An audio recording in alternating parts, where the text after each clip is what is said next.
본문 같이 읽겠습니다. 누가복음 9장 28절에서 36절입니다. 누가복음 9장 28절에서 36절입니다. 한 절씩 번갈아 읽겠습니다. 이 말씀을 하신 후 8일쯤 되어 예수께서 베드로와 요한과 야고보를 데리고 기도하시러 산에 올라가사 기도하실 때 용모가 변화되고 그 옷이 휘어져 광채가 나더라. 문득 두 사람이 예수와 함께 말하니 이는 모세와 엘리야라.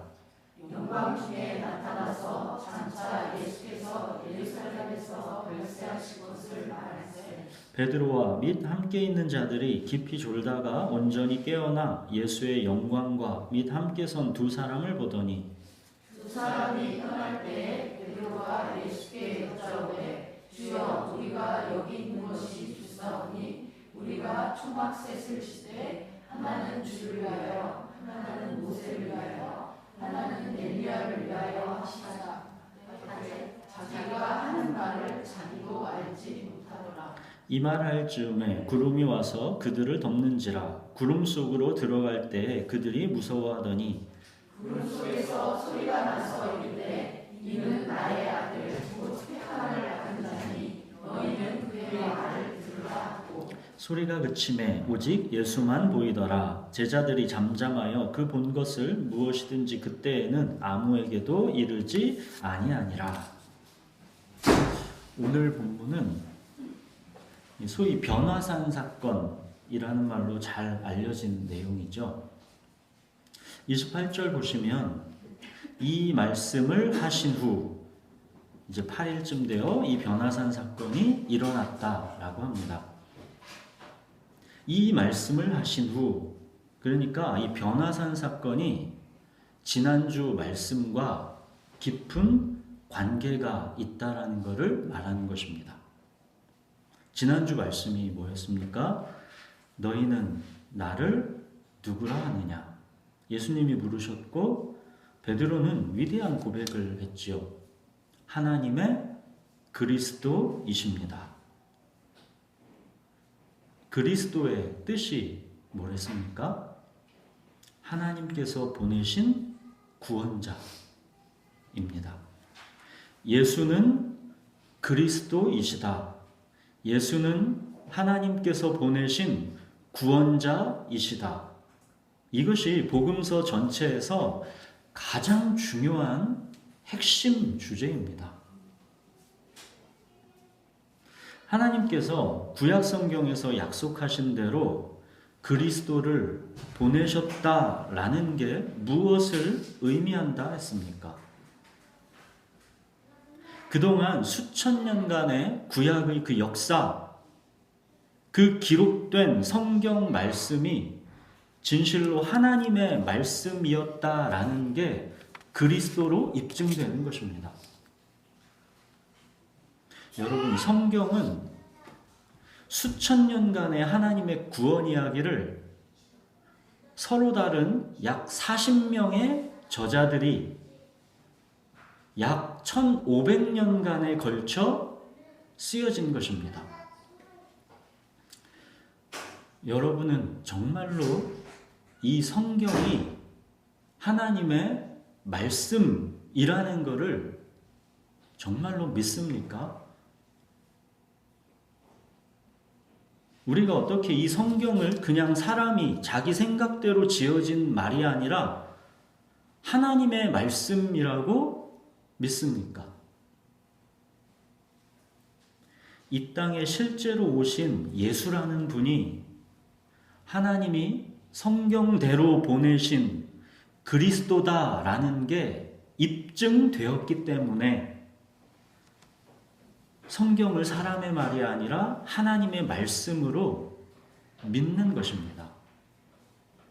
예수님의 동정녀 탄생, 예수님이 행하신 수많은 기적과 권능, 예수님의 십자가, 그리고 최종적인 이 모든 것에 믿을 만한 증거인 예수님의 부활.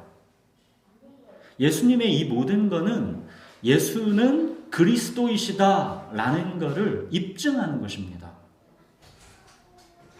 그렇게 예수님이 하나님이 보내신 그리스도임이 입증되었기 때문에 우리는 이 성경을 살아계신 하나님의 말씀으로 믿는 것입니다. 예수는 그리스도. 이게 바로 우리가 성경을 하나님의 말씀으로 절대 권위를 부여하는 근거입니다.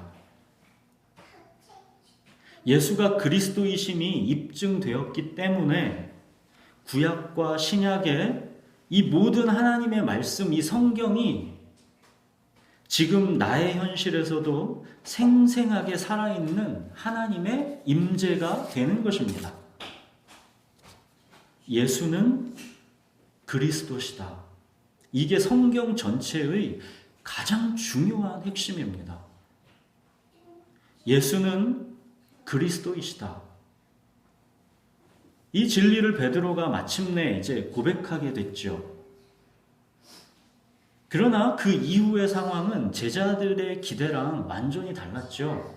이 위대한 고백 이후에 갑자기 예수님은 당신이 이제 고난과 버림과 죽임을 당할 것, 그리고 제3일에 살아날 것, 이걸 비로소 처음으로 제자들에게 알려주십니다. 뿐만 아니라 제자들에 대해서도 예수님의 이 고난의 길을 따르라 명령하시죠. 아무든지 나를 따라오려거든 자기를 부인하고 날마다 제 십자가를 지고 나를 따를 것이니라. 사랑하는 여러분, 우리에게 그리스도의 십자가라는 그런 엄청난 대가를 지불해서 영광스러운 구원을 우리에게 주시고 나서 왜 그 구원받은 자의 이 땅에서의 삶의 부르심이 고난이라고 할까요? 그렇게 엄청난 값을 지불해서 구원하신 우리 생명의 이 땅에서의 목적을 왜 고난이라고 할까요? 우리는 이 땅에서 편안하고 만족하며 행복하게 살고 싶지요. 충만한 자아실현을 누리고 싶지요. 그러나 분명한 주님의 부르심은 고난을 받으라입니다. 누구든지 나와 내 말을 부끄러워하면 인자도 자기와 아버지와 거룩한 천사들의 영광으로 올 때 그 사람을 부끄러워하리라. 예수님은 이 우리의 부르심에 대해서 양보가 없습니다. 그리스도이신 예수님의 소명이 고난이었듯이 그리스도인인 우리의 부르심도 명확하게 고난입니다. 왜 그렇습니까? 예수님의 고난이 우리에게 생명을 주었듯이 우리의 고난도 누군가를 살리기 때문입니다. 여러분, 나의 고난이 누군가를 살립니다. 이 자기중심적이고 이기적인 세상에서 누군가를 살리는 길, 그거는 나의 고난입니다. 이것이 하나님의 뜻이고 하나님이 이 땅에서 일하시는 방법입니다. 왜 자기를 부인하고 십자가를 지고 나를 따르라 하십니까? 예수님은 우리와 함께 살리는 일을 하려고 하시기 때문입니다. 여러분, 이 땅은 우리의 본향이 아닙니다. 이곳은 우리에게 자기 행복과 자아 실현을 위해 주어진 시간과 공간이 아니라 하나님의 뜻을 이루기 위해서, 고난을 위해서 잠시 남겨진 시간입니다. 자, 그렇다고 이 고난 때문에 행복하지 않은 게 결코 아닙니다. 여러분, 우리 그리스도인이 행복하지 않은 순간들은 이 고난 때문이 아닙니다. 여러분, 그리스도인이 행복하지 않은 순간들은 이 고난 때문이 아닙니다. 오히려 이 고난을 피하려고 하기 때문에 행복하지 않습니다. 주께서 부르시고 주시고 보내셨다. 여기에 나의 모든 삶이 있다라는 것을 진실로 내가 믿고 그 고난을 받아들이면 깊은 평안과 안식이 있습니다.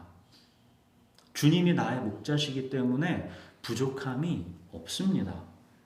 살리는 기쁨과 감사가 그 고난 속에서도 고백됩니다. 그리고 설령 우리가 힘들고 지치더라도 낙심하지 않는 것은 우리에게는 나 있는 곳에 너희도 있게 하리라 하신 영원한 본향이 있기 때문입니다. 하늘 본향에 처소를 예비하신 우리 주님은 반드시 다시 오셔서 우리를 데려간다 하셨습니다. 여러분, 성경 말씀을 구약과 신약이라고 하죠. 구약, 옛 약속. 자, 하나님의 어떤 약속이 구약이었습니까? 그리스도를 보내시겠다 한 약속이었습니다. 그 약속이 마침내 이루어졌죠. 그리스도께서 약속대로 정말로 오셨습니다. 자, 신약, 새로운 약속. 이 땅에 오신 그리스도께서 새로운 약속을 남기고 가셨습니다. 그 새로운 약속이 뭡니까? 내가 세상 끝날까지 반드시 너희와 함께 할 것이고 나는 반드시 다시 올 것이다. 이게 새로운 약속입니다. 예수님의 이 약속을 이해하려면 유대인의 이 혼인 풍습을 우리가 아는 게 되게 중요합니다. 예수님 시대의 유대인들은 혼인잔치를 2번 했다 그러죠. 첫 번째는 신부의 집에서 하는 정혼입니다. 신랑과 신부가 결혼을 약속하는 순간입니다. 이때부터 그들은 부부입니다. 그러나 그들이 함께 살지는 않습니다. 정혼을 하고 이제 신랑은 다시 자기 아버지의 집으로 돌아갑니다. 그리고 한 약 1년간 이제 신부를 데려와서 살 집을 만듭니다. 자, 그 1년의 기간 동안 신부는 그럼 뭘 하겠습니까? 신부 수업을 하는 것이죠. 자기의 몸과 마음을 신부로서 합당하게 단장하는 것입니다. 이제 그렇게 약 1년의 기간을 떨어져 보내다가 신랑 아버지가 어느 날 갑자기 때가 되면 신랑에게 이제 가서 신부를 데려오라고 합니다. 이때부터 이제 신부와 신랑은 한 집에서 드디어 사는 것입니다. 그러니까 지금 우리의 삶은 뭐예요? 정혼하고 나서 아직 신랑과 함께 살아가지는 않는 그 1년의 기다림, 그 기간을 말하는 것입니다. 그래서 예수님이 이 땅에서 떠나실 때 내가 처소를 예비하러 가노니 나 있는 곳에 너희도 있게 하리라. 그러신 겁니다. 예수님의 이 말씀은 유대인의 혼인잔치 풍습에서 나온 말입니다. 자, 보십시오, 여러분. 하나님께서 그리스도를 보내신다고 한 그 구약의 약속이 이루어졌듯이 예수님께서 반드시 다시 오리라 한 그 신약의 약속 또한 마침내 이루어지는 것입니다. 이것을 믿고 기다림의 시간을 신부 수업하면서 살아가는 것, 이걸 신앙이라고 하는 것입니다. 자, 그런데 생각해 보십시오. 이 모든 것을 예수님의 그 첫 제자들이 믿는다라는 게 얼마나 어려웠겠습니까? 그래서 예수는 그리스도이십니다. 이 고백이 이제 있은 후에 오늘의 이 변화산 사건이 있는 것입니다. 예수님은 정말로 하나님이 보내신 그리스도이시고 그러므로 예수님의 모든 말씀은 전부 다 하나님의 말씀이다라는 것을 확인시켜주는 신비한 체험인 것입니다.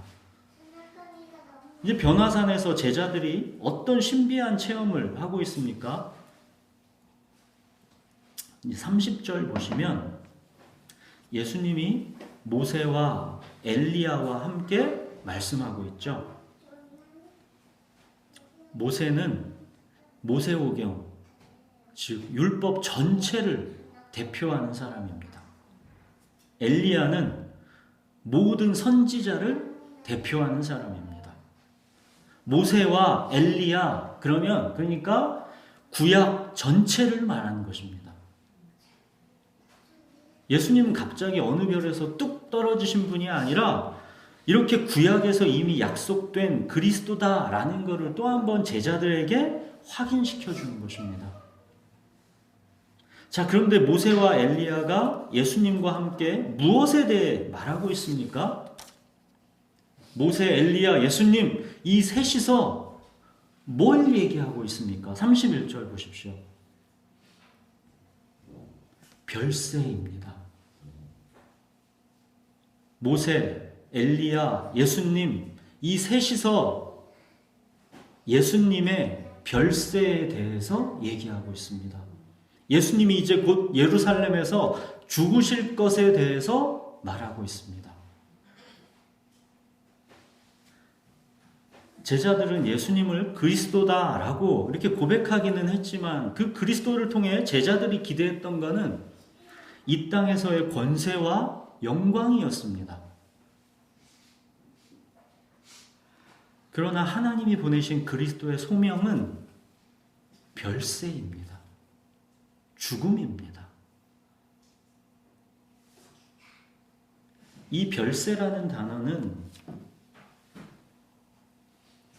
영어 성경을 보시면 departure라고 되어 있습니다. 공항에 가면 이 departure, 이 표지판 많이 볼 수 있죠. 탈출, 출발, 떠남 그런 뜻입니다.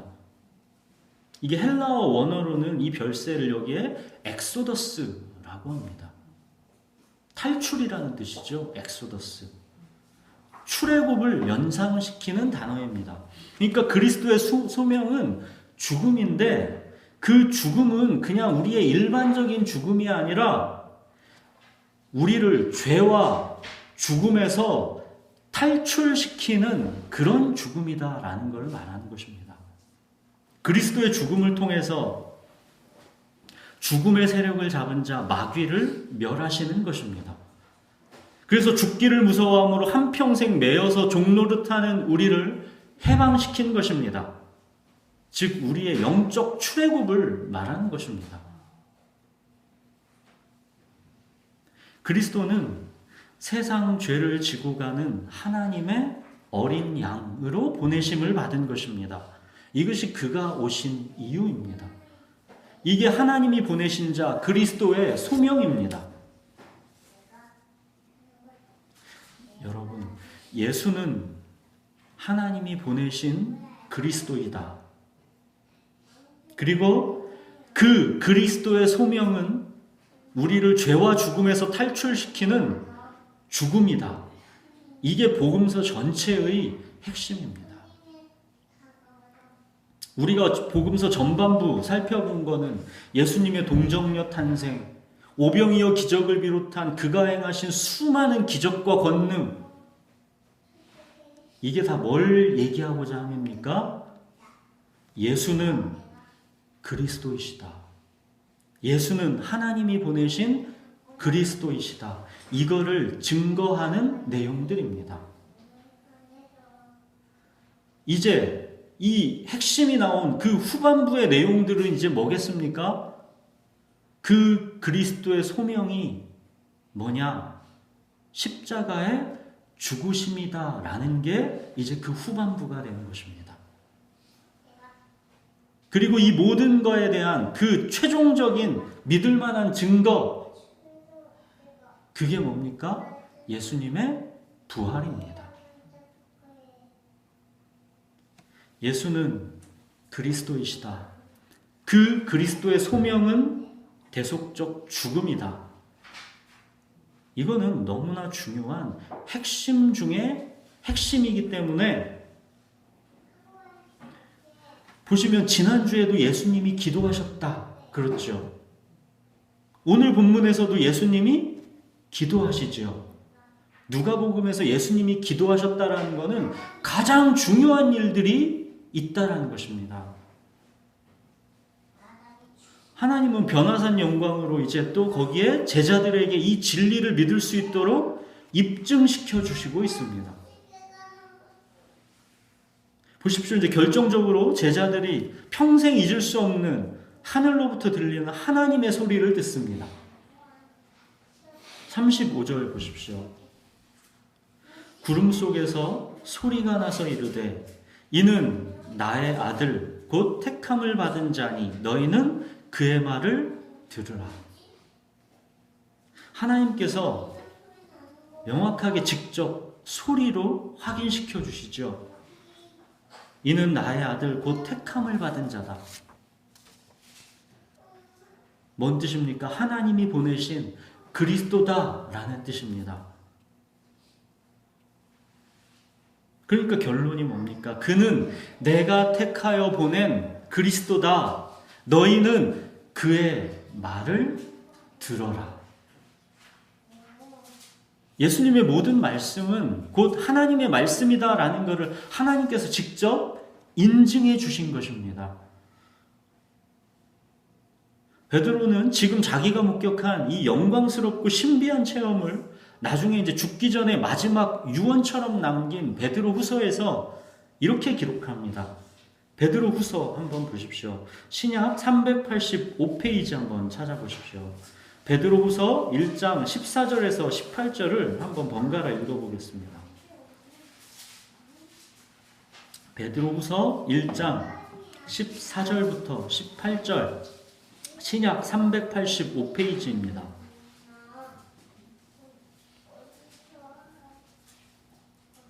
우리 찾으셨으면 베드로후서 1장 14절부터 18절까지 번갈아 읽겠습니다. 이는 우리 주 예수 그리스도께서 내게 지시하신 것 같이 나도 나의 장막을 벗어날 것이 임박한 줄 알미라.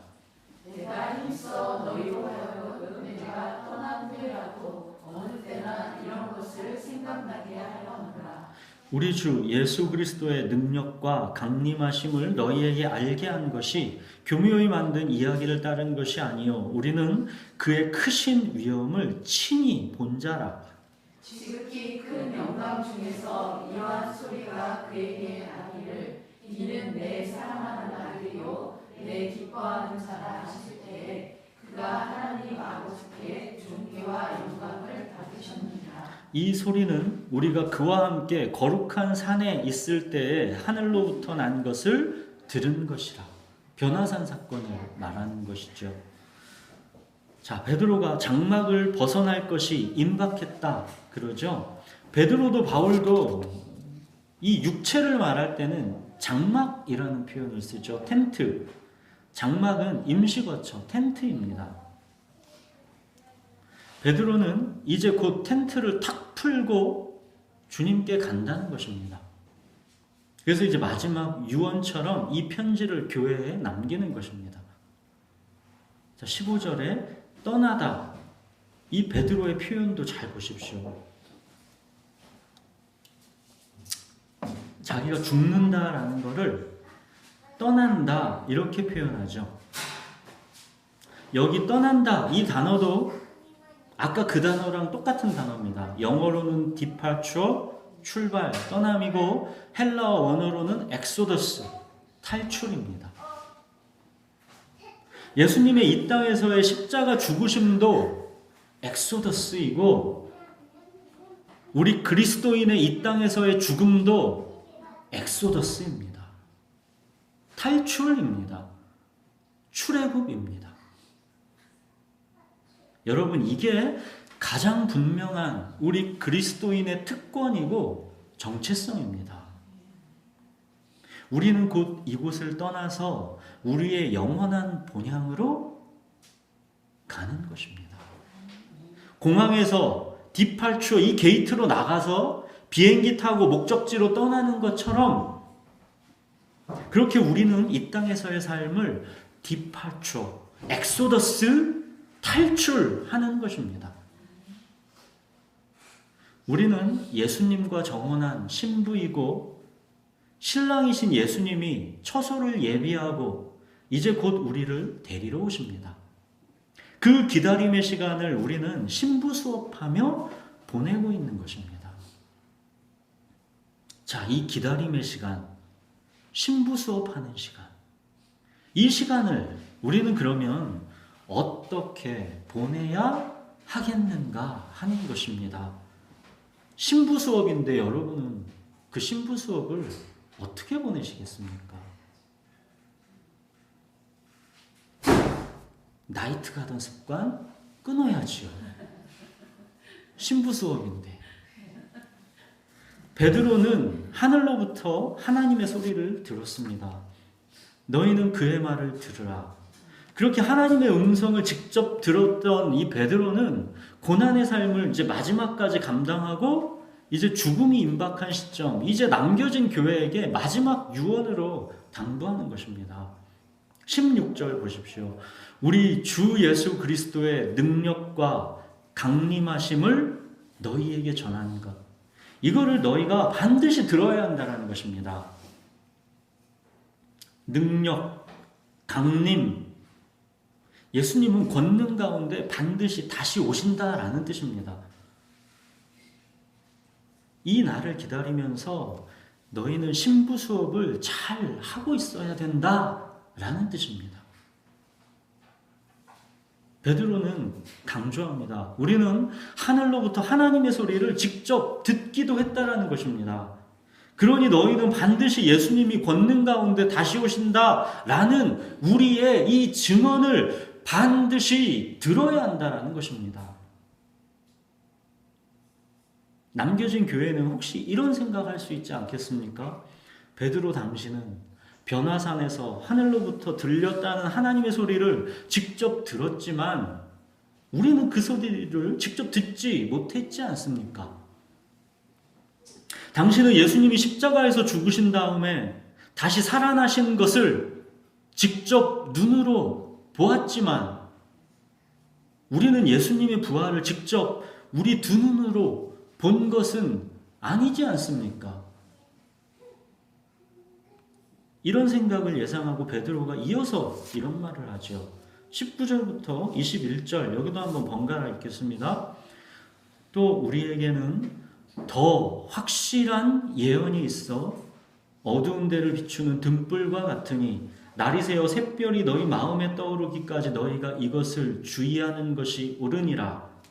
먼저 알 것은 성경의 모든 예언을 사사로이 풀 것이 아니니 예언은 언제든지 사람의 뜻으로 낸 것이 아니요 오직 성령의 감동하심을 받은 사람들의 하나님께 받아 말한 것이니라. 이어지는 거예요. 이 내용이. 너희는 그의 말을 들으라. 이 변화산에서 하나님으로부터 직접 들은 하나님의 소리보다도 더 확실한 예언이 있다. 그러는 겁니다.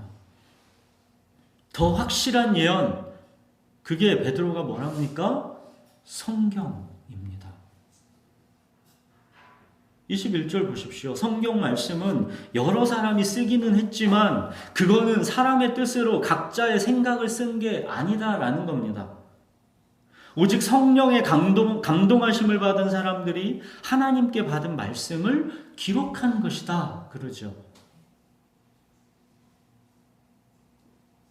베드로는 하늘에서 들리는 하나님의 음성을 변화산에서 직접 자기 귀로 들은 사람입니다.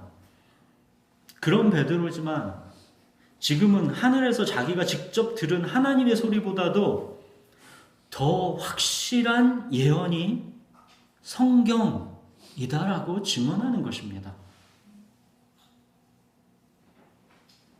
베드로는 예수는 하나님의 그리스도이시다. 그러므로 예수는 하나님의 말씀이시다.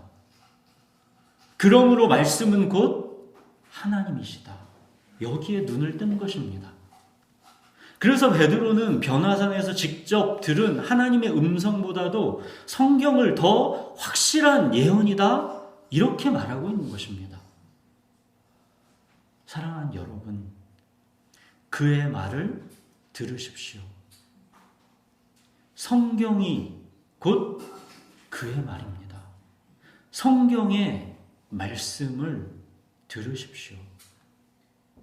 성경에 기록된 모든 하나님의 말씀은 다 성취되었고 이제 마지막 한 가지 약속만이 우리에게 남아 있습니다. 예수 그리스도께서 권능 가운데 강림하신다라는 것입니다. 반드시 다시 오시겠다 한 그 약속 그대로 예수 그리스도는 반드시 다시 오십니다. 주 예수 그리스도의 강림하심, 이 마지막 약속만 성경에서 성취되지 않고 우리에게 남겨져 있는 것입니다. 이 마지막 약속을 소망하면서 우리는 남겨진 이 땅에서의 삶을 어떻게 살아야 합니까? 자기를 부인하고 십자가를 지고 주님을 따르는 삶. 이것이 신랑이신 그리스도께서 신부인 교회에게 당부하신 신부 수업입니다. 그리고 하나님의 말씀인 이 성경은 신부 수업 매뉴얼입니다. 여러분, 그의 말을 들으십시오. 하늘에서 들렸던 하나님의 소리보다도 더 확실한 예언, 하나님의 말씀, 이 성경을 들으십시오. 여러분, 들어야 삽니다. 성경은 그냥 사람의 글이 아닙니다. 이 성경이 단지 사람의 글이 아니라 살아계신 하나님의 말씀이다라는 것을 믿게 하시려고 하나님의 아들이신 그리스도께서 우리에게 오신 것이고, 수많은 기적과 권능, 십자가 죽으심과 마침내는 최종적인 그 믿을 만한 증거인 부활로서 그리스도이심을 입증하신 것입니다. 여러분, 성경은 살아계신 하나님의 말씀입니다. 이것 때문에 그리스도가 오신 것입니다. 말씀을 들어야 여러분의 영혼이 삽니다. 너희는 귀를 기울이고 내게로 나와 들으라. 그리하면 너희의 영혼이 살리라. 기도하겠습니다.